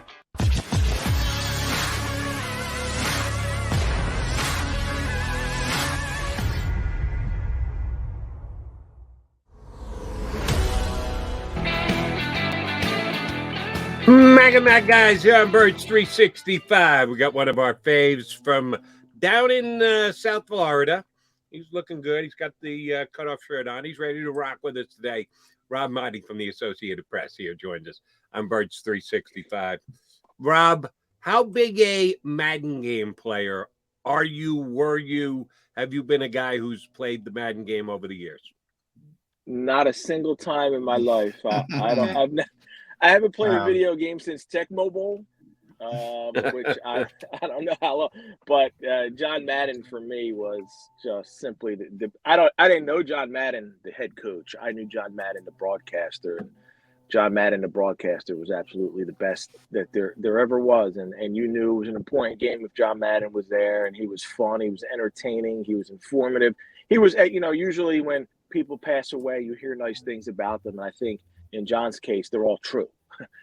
Sometimes we kind of reflect on someone and just always point out the great things about them. And that's what you should do. But in John's case, man, everything about this guy was put out there yesterday, and he's been eulogized and thought about in just so many ways. And it's pretty cool. I saw a video clip yesterday of him talking about Brady in his first game of the season after they won the Super Bowl. And I'm sure you guys probably saw this clip where he says, I'm probably going to take, I don't want to say this, but he reminds me of Joe Montana. Well, look what happened.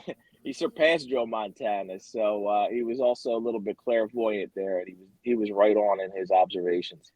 Yeah, Rob, the amazing part you mentioned, the guy's a Hall of Fame coach, and he retired very young. I think I was telling Jody, people think Sean McVay was, the first wonderkind. He got a head coaching job at 33. But John Madden turned it into a Hall of Fame coach, retired very early, somehow became a better broadcaster than a coach. And then at least to a newer generation, he became an icon because of a video game, to the point where you just say Madden and it's like Madonna or Prince, or to be able to go into three different phases.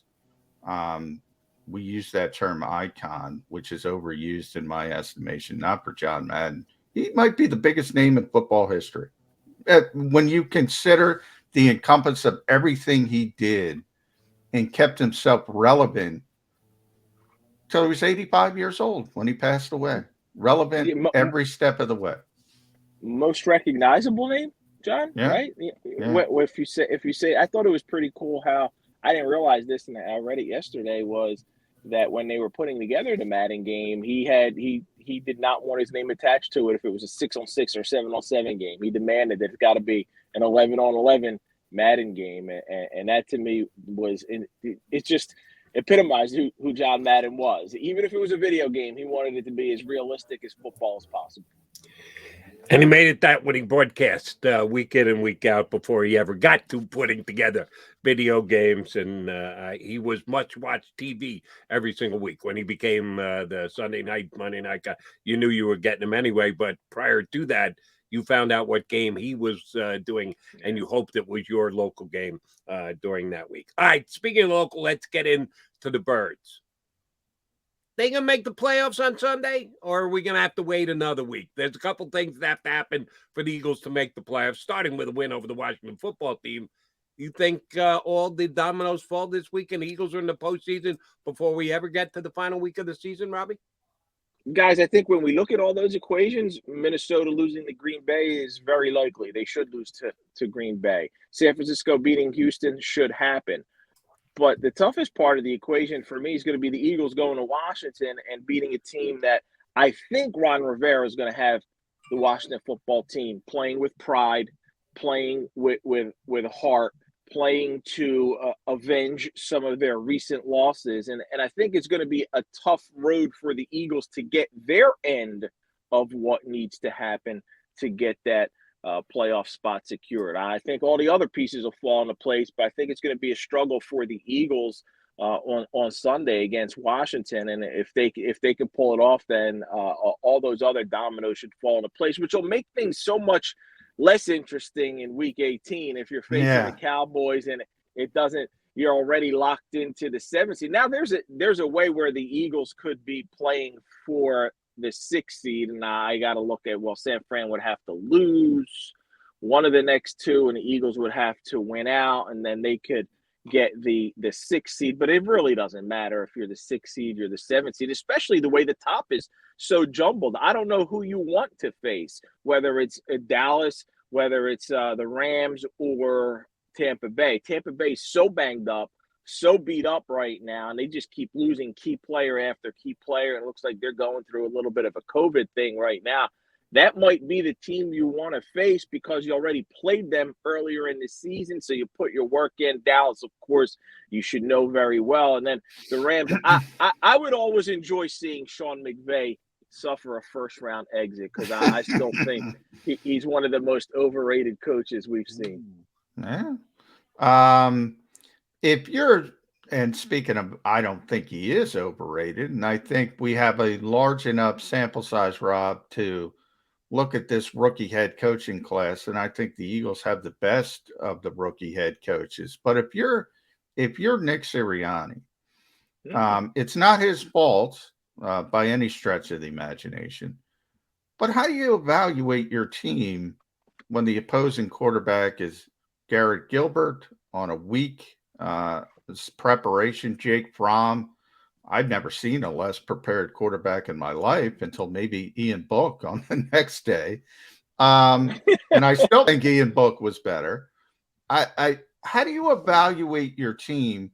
Can you get caught up in, let's face it, a stroke of luck? How do you keep your team focused? How do you evaluate your team?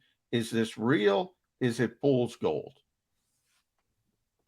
Yeah, when you look at the quarterbacks they faced early in the season, Prescott, Mahomes, Brady, Derek Carr torched them, Justin Herbert, and you lost every one of those games. And then the quarterbacks that during this little bit of a run, Jared Goff and Garrett Gilbert and Trevor Siemian and Zach Wilson, who had a pretty good game from a fantasy standpoint. I remember that because I had to pick him up that week. I had a guy on the bye. But anyway, you look at Jake Fromm, you look at these guys and you go, well, you want to win those games, you want to play well in those games, and you want to dominate. And for the most part, they have defensively.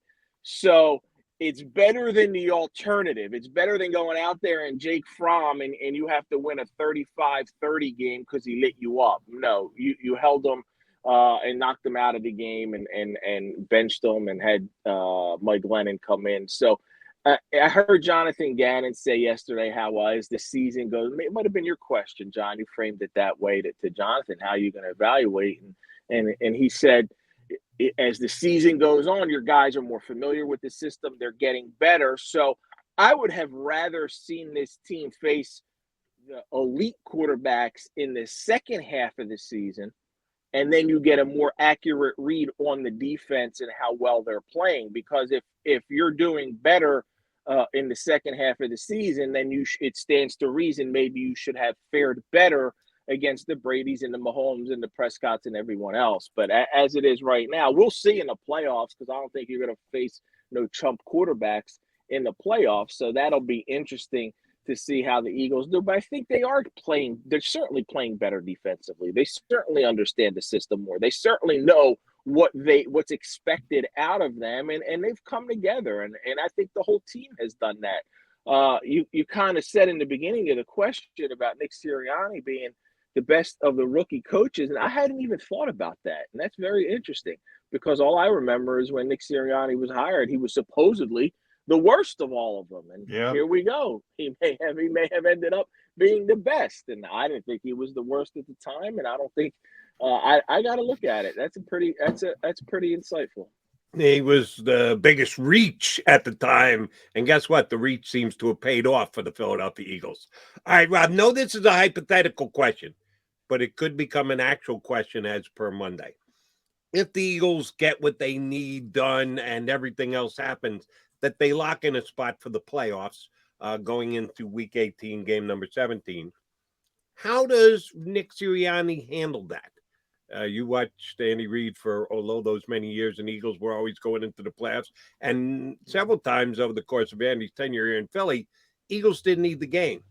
They couldn't move up. They couldn't move down. There wasn't a significant change in the standings and or their positioning.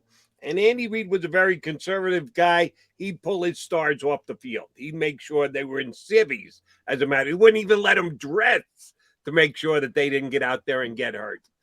The Eagles are a team, as John just pointed out, that are still probably proving things to themselves.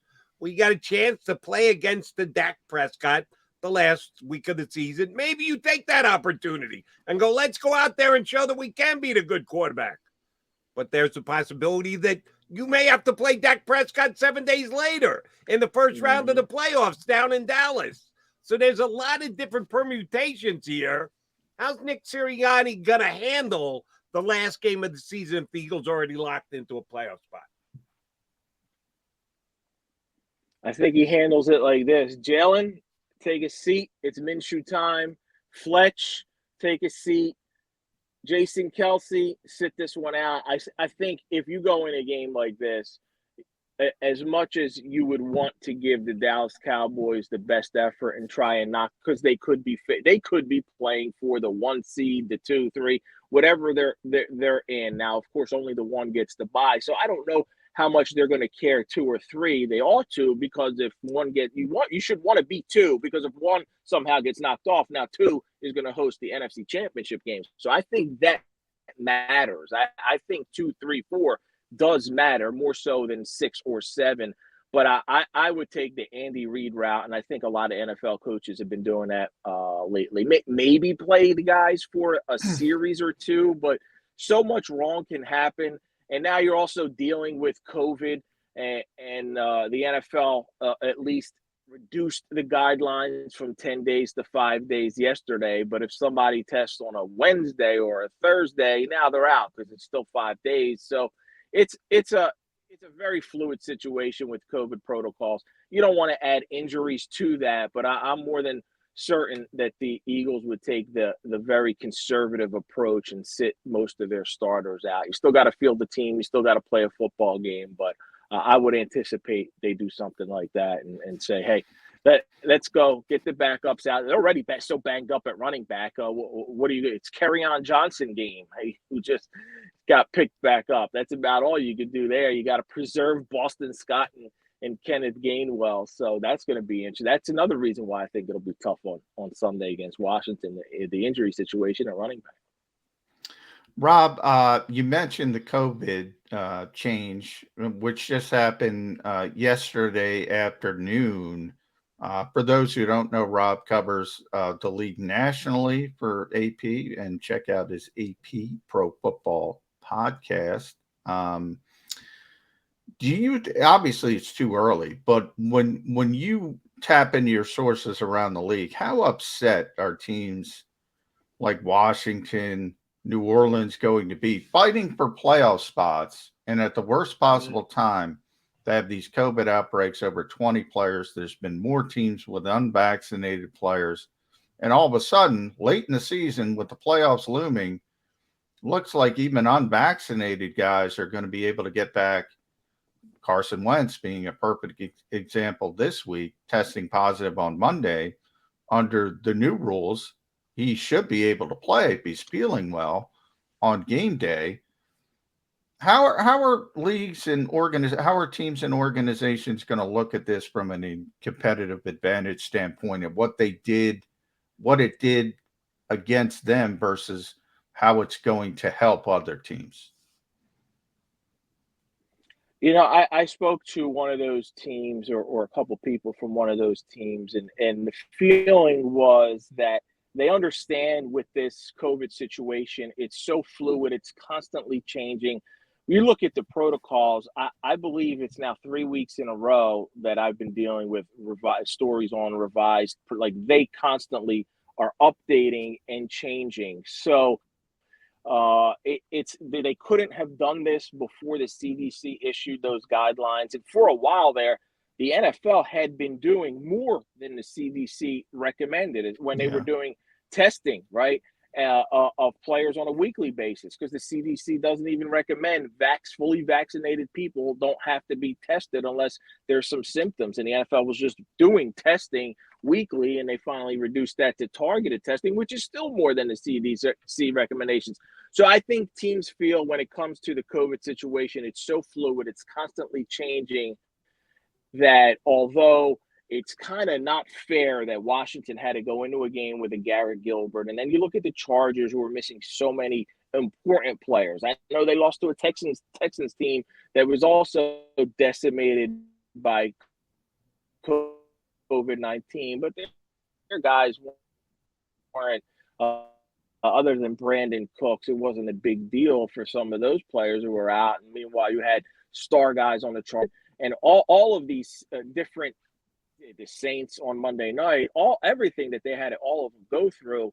I think they understand, because COVID is just constantly changing. And I think we're going to get to a point, guys, where actual playoff game, you don't want to be in a playoff situation. All of a sudden, quarterbacks knocked out the day of, the day before, 2 days before that, and now teams thrown into a big game, and you're going to have to see. I forgot who Patrick Mahomes' backup is in Kansas City, but whoever it is, I don't want to have to see Blaine Gabbert step in for Tom Brady.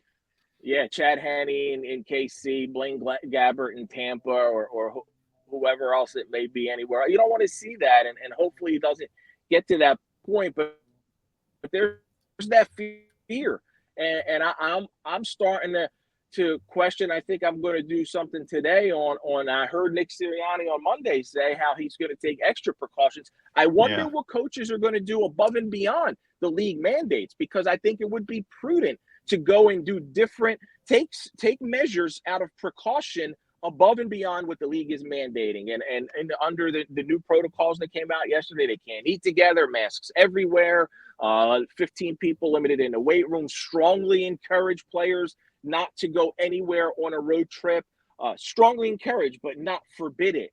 I think coaches have to step in and say, hey, when we go on a road game this weekend, this is a business trip. Eat in a hotel. Don't leave the room. You don't have to party. You don't have to do any of that.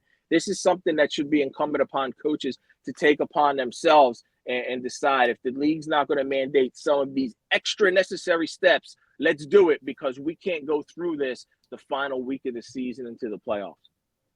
Chad Henne's still living off that key fourth down conversion he got in the playoffs last year. That was a nervy throw that he had to make to keep Kansas City going. So good for Chad Henne.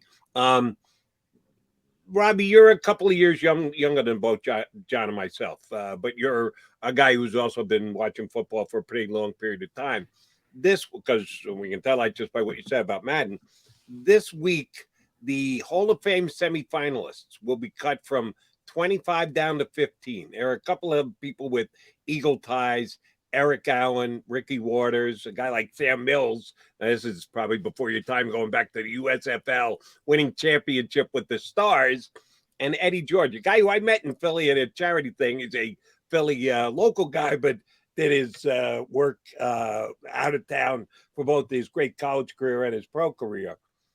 The two guys that we recognize as Eagles, Ricky Waters and Eric Allen, think either one of them make the cut from 25 down to 15 and are a Hall of Fame finalist? I don't think Ricky Waters is going to make that cut. I do believe his numbers are deserve strong consideration. Eric Allen, to me, is a very interesting case. I do think Eric Allen is very worthy of Hall of Fame status, and to see, Judd, I haven't looked at the rest of whoever else is on the list. I know I talked to a couple guys early in the process who was on. I know Matt Burke was on it initially, and some of these other players who were on it, but I think Eric Allen deserves some strong consideration. I do remember the Philadelphia Stars, and I believe their quarterback was a guy named Chuck Fusina. Chuck Fusina, yes. The Chuck Fusina led Philadelphia Stars, right? Correct. Yeah. What a great team. Calvin Bryant. Man. Wow. Yeah. William Fuller. That was the best. Yeah. Scott Fitzke, was he on that team? Yes, Scott Fitzke. Yeah. They had a great team. Jim Mora, by the way. Jim Mora, head coach. Yeah. How many titles did they win? Didn't they win more than one? They won two. They won one in Philadelphia, then they won one in Baltimore. Yeah. They went to Baltimore and won one. Eventually, I think Eric Allen's going to get into the Hall of Fame. I just don't know if that's going to be this year. Hey, Rob, speaking of Hall of Fame, I want to give a plug to your Faith on the Field show and podcast, because and that's syndicated. People should check that out. But you were able to get an interview with Curt Schilling, and obviously him in the Baseball Hall of Fame. So that was really, really interesting. And such a lightning rod because of some of his personal views and voters in that sport taking that into account versus what just happens on the field. I always look at your Hall of Fame ballot. You're a Hall of Fame voter in baseball. To me, you're always very, very fair. What do you think of Curt Schilling and his Hall of Fame and what's going on in his candidacy? Yeah, I reached out to Curt because I was struggling with my ballot. There's more than 10 players that I feel belong in the Hall of Fame, and there's a 10 max rule. You have to narrow it down. So he had said he didn't want to be on the ballot, and he doesn't care if people vote for him. And I wondered, should I spend a vote on Curt Schilling or should I give it to someone else? So we sat down and had a really long, fascinating conversation. And I think when you look at Curt Schilling, and the way I vote, I look at everybody, I look at their numbers, and I believe that's the fairest way to decide who belongs in the Hall of Fame. And then this would be something that Phillies fans may get upset about, but compare Curt Schilling's numbers to Roy Halladay's numbers. And Roy was a first ballot Hall of Famer. And Curt's numbers are above and beyond. He should have been a first ballot Hall of Famer. You can't keep a guy out of the Hall of Fame because you disagree with his political views. And I'm not a political person. I never have been a political person. And I have great peace of mind having no political affiliation because I watch everybody get all angry and fight with each other and everything else. And I'm in the background going, y'all can say this, you can say that. I could care less because I just don't care about, I look at everything from a faith perspective. I only trust in one person. I don't trust in a politician who's going to put my hope in anybody. I put my hope in the Lord. So I had this conversation with Curt. It was a pretty good one. I came out of it and I ended up saying, all right, well, I'm going to still maintain Curt. He didn't back off where he stood.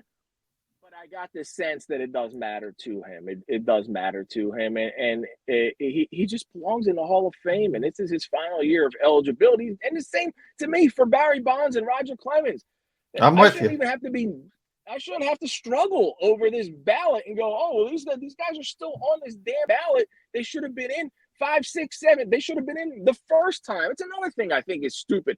Oh, a guy's not a first ballot Hall of Famer, but 8 years later, after not throwing another pitch or not getting another single, double, triple, or homer, all of a sudden, he's now good enough to be a Hall of Famer. What happened in those 8 years? And Curt played this game with me.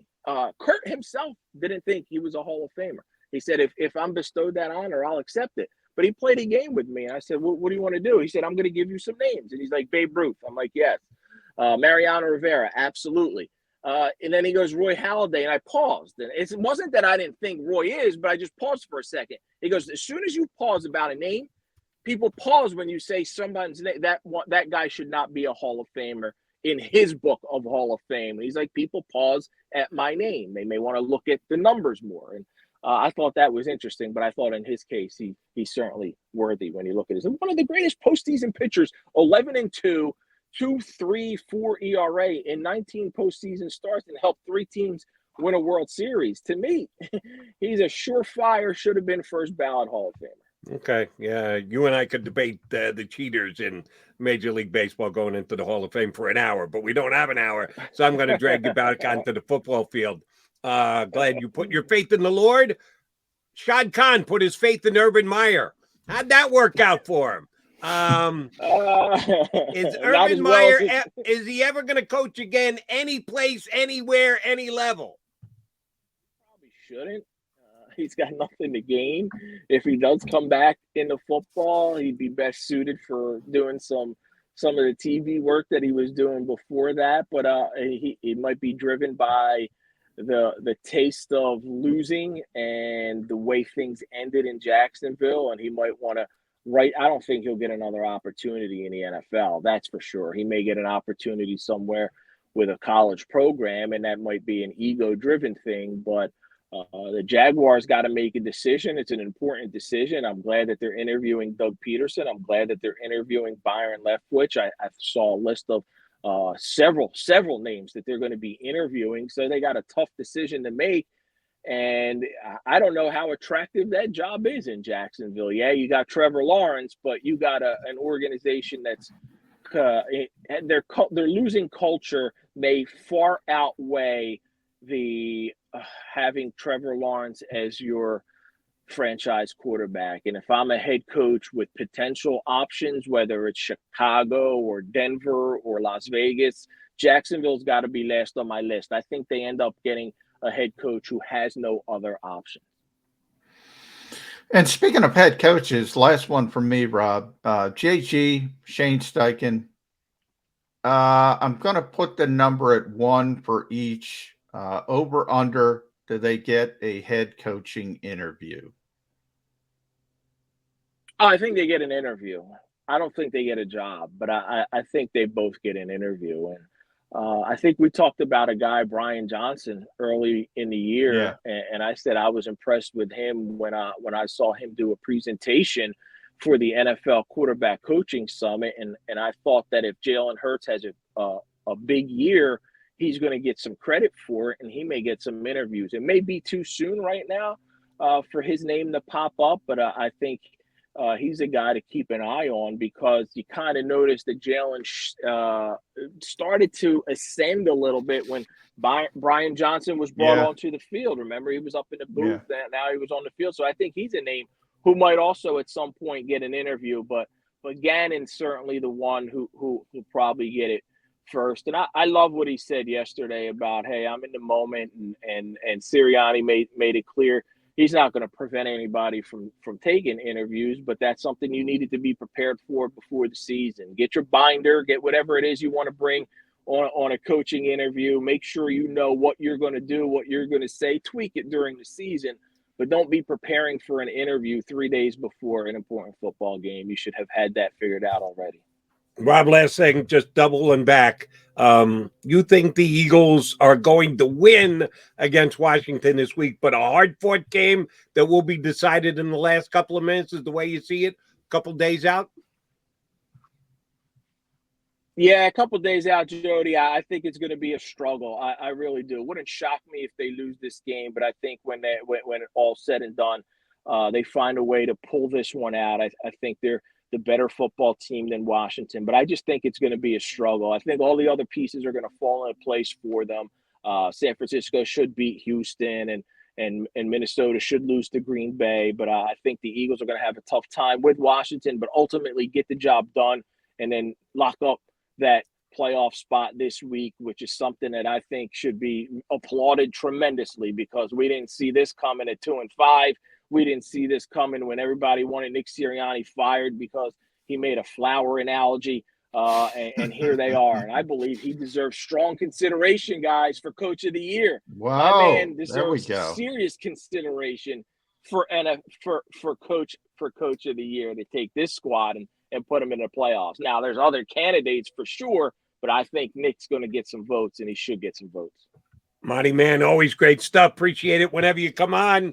We're still envious of the tan, but thank you very much for joining us, these two white guys up here in Philadelphia. Thanks for hopping on with us today, bud. Thanks, Rob. That's Rob Maaddi, doing the Florida thing these days. But every time you hop on one of your little Zoom fests with the Eagles, Maaddi's always seeming to work in a question. So his heart is still here in Philadelphia, even if his body isn't these days. All right, McMullen and McDonald, last couple of minutes. We'll come back. We'll put a bow on the show here on Birds 365.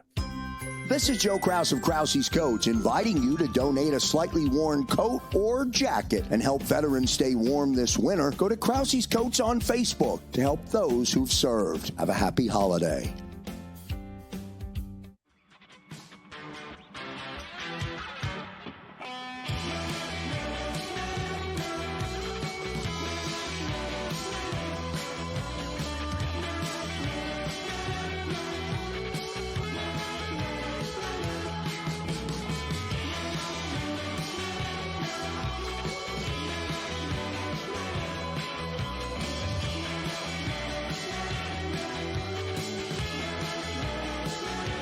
At Stateside Vodka, every new customer gets the world's best rocks glass, free. What's that? A rocks glass? You're telling me that bottle is cut in half? You could say that. Holy shit. And you're telling me I can get one of these glasses for free? That's right. 1 free rocks glass per customer with each first-time purchase of stateside vodka. So good, it just disappears. The city of Philadelphia sparkles during the Christmas holiday season with an array of colorful light displays and illuminated Christmas trees, donated or installed for free by the talented electricians of IBEW Local 98. To learn more about who we are, what we do, and career opportunities at IBEW Local 98, visit us at www.ibew98.org.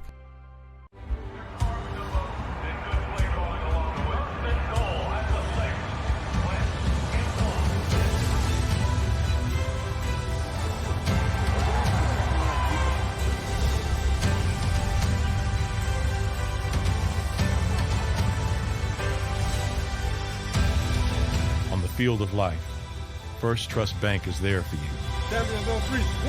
Because Philadelphia dreams deserve a Philadelphia bank. As a hard-working American, you've never experienced how tough life can be until now. A catastrophic injury while working on the job. A personal injury from someone else's negligence. Turned away by other law firms in the region who didn't bother to learn your story. It's time to meet the Fritz & Bianculli Law Firm and managing partner Brian Fritz. Badly injured? Call the Fritz & Bianculli Law Firm. Find out why they say, we got this. Go for the midnight dares. Go for the game. Go for the hits. Go for the fans. Go for the win. Go to Ocean Casino Resort. Book your trip at theoceanac.com.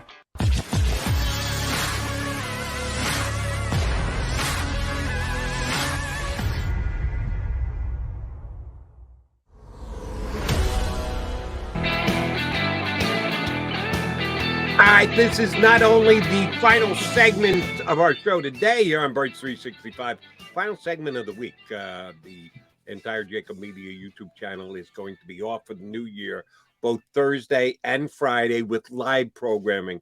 Oh, there'll be all the Birds 365 you want here on the YouTube channel, and they'll be airing probably one of the shows we did this week live on both Thursday and Friday. But since this is our last live show, John, we need to get on the record about how the game's going to go on Sunday between the Washington football team and the Eagles. Yes, we do.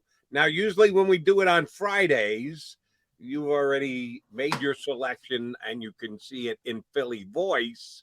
Now you got to get out in front here and then see if the selection is the same come when they post it on Philly voice. And as far as I'm concerned, you're allowed to change your mind, especially in these COVID times in which we're living. You never know there's going to be an outbreak on a team. So the only thing that matters really is your last prediction. For me, I'm on WIP tomorrow night, so I've got an extra 30 some odd hours to make my pick and or potentially change my pick. But I'm ready to make a pick right now. Are you? Yeah, why not? I think I kind of agree with Rob and Chris Russell. I think the game is going to be closer than maybe some people expect, but I do think Washington eventually throws up their hands later in the game. I think they've checked out a little bit, and I think the Eagles pull away probably late and win the game in 24-18 fashion. Okay, so you got the Eagles winning and you got the Eagles covering, but you don't have the Eagles handling and or blowing out the Washington football team. I do. I think this one will be non-competitive. I think the Eagles will be basically in control of it throughout. Kind of a weird game last week against the Giants, and it was 3-3 at the half, and then boom, before you knew it, it was a blowout. And I'm not predicting that same kind of game. Maybe a more controlled game, and the Eagles just proving the better team over the course of the contest. No pick sixes, which drastically changed the game. I think they'll be in control. I don't think Washington will make a sustained run or have a chance to late. I'm going to come in somewhere at about 31-13 which has them winning by more than 2 touchdowns. I think it'll be an easy victory, just like this last week's turned into an easy victory. I think that will be the end result for this one as well. Partner, I won't talk to you again till Monday. I may text you right before kickoff to find out if Nick Sirianni decides to defer, which I'd prefer not to see him do. But have a happy New Year, my friend. And I plan on being here on Monday and getting ready to do Birds 365, the 2022 version. Are you? I am planning on it. You know, where else to start a new year, Jody, better than FedEx Field, though, as I try to dodge the sewage from the top of the stadium. So hopefully the Eagles don't play like sewage, but everybody have a happy new year. Enjoy the holiday. And yeah, like, share, and subscribe, because even though we're not going to be doing live shows, JAKIB Media YouTube channel, constant, more info than you could ever need. We have all the clips, all the interviews, all the shows. And that's why it's Spurs 365, because you can check it out anytime you want. Exactly. And I don't want to speak for everybody, but I will. For everybody at the JAKIB Media YouTube channel, we want to wish everyone a very happy new year. And yeah, we're going to be here in 2022, hopefully talking about an extended Eagle season into the postseason. Playoffs, yes. We'll be doing the Jim Moore thing here on Birds 365, but it starts with an Eagles win over the Washington football team on Sunday. So be back here on Monday morning with Birds 365. If you missed any of today's show on the JAKIB Media channel, listen to the podcast on your way home. Available on YouTube, Apple, and Spotify.